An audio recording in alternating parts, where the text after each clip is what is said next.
Assalamualaikum warahmatullahi wabarakatuh. My name is Nur Sofia Ahmadi Mohamed, metric number 1817802. Today I will be talking about my topic, which is Muzara'Ah sharecropping and early agriculture.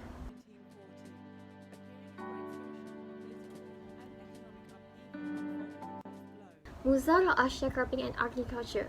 Agriculture is the science, art and practice of cultivating plant and livestock.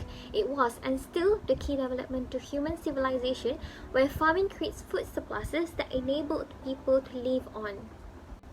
But the history of agriculture are sourced back to thousands of years ago, when people are mainly involved in foraging activities, hunting wild animals and plants for the continuation of their own life. However, as the global populations get bigger and bigger, there was an issue concerning to the need for available food for everyone with the depleted resources.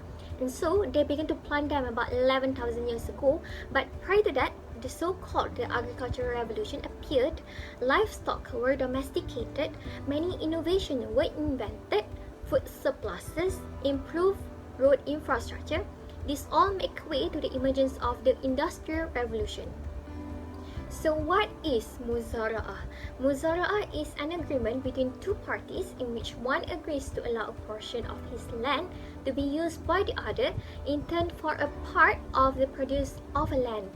Basically, the basic of the contract is there are two parties, one as a landowner, another one as a farmer. The farmer that will provide his labor to cultivate the land. Since both parties contributed their shares in respective input, it is fair enough that the yield shall be shared upon the agreed percentage. And due to this reason, al-Muamalat contract is also regarded as a joint venture in agriculture. However, this contract has brought many subjective argument and debate among Islamic legal schools. This is related to the Islamic ethics, as some scholars indicate that a Muslim should not take benefits from a land that he did not cultivate from. Even so, Abu Yusuf al-Shaybani proposed that these contracts are permissible by Sharia as a form of partnership, and this is also supported by Imam Ahmad bin Hanbal and Ibn Taymiyyah.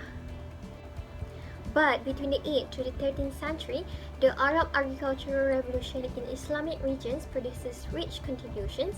They are most notable within the fields of irrigation farming techniques, encyclopedic works in botany, the introduction of new plants and crops, and a number of books of herbal are produced. The Arabic version of guiding books for therapeutic properties useful for healing were also translated to Latin for the Europeans. And archaeological evidence demonstrate improvement in animal husbandry and in irrigation, such as the Sakia water wheel.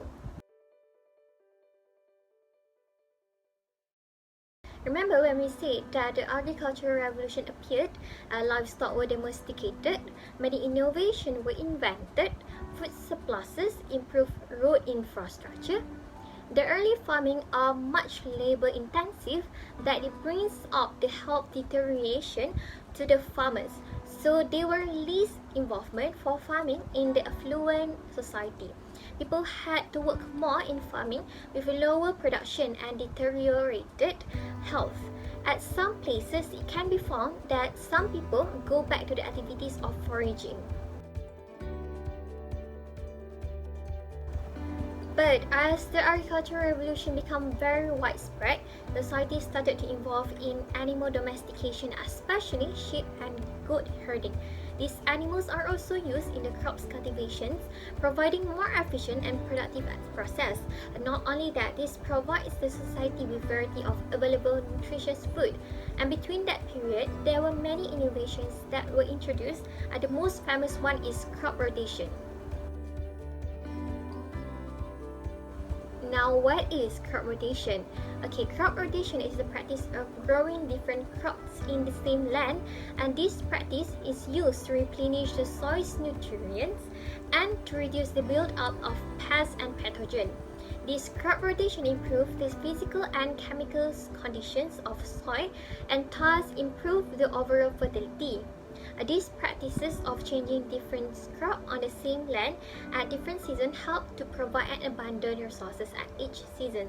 Other advantages found are it improves biodiversity. Following today's free market were recognized, majority of the agricultural produces were made for sale to the market. This evolved relationship between the merchants, demand and supply theory.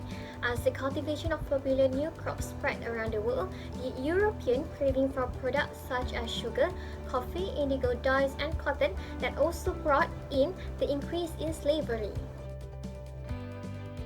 Today, many modern forms of Islamic contract for agriculture has evolved. This includes Muzara'Ah and Aslam.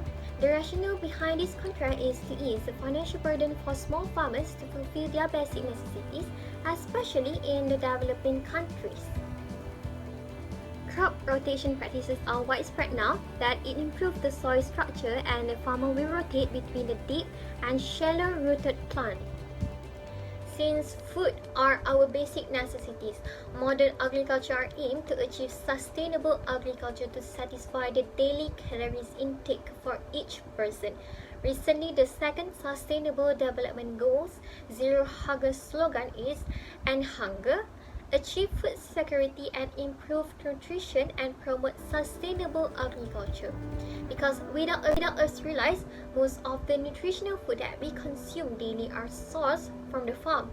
Considering this, it is important that the authorities and societies involved in sustainable agriculture through an integrated approach, from eradicating poverty, providing new jobs opportunities, to reduce food wastage, too much value that agricultural sector brings.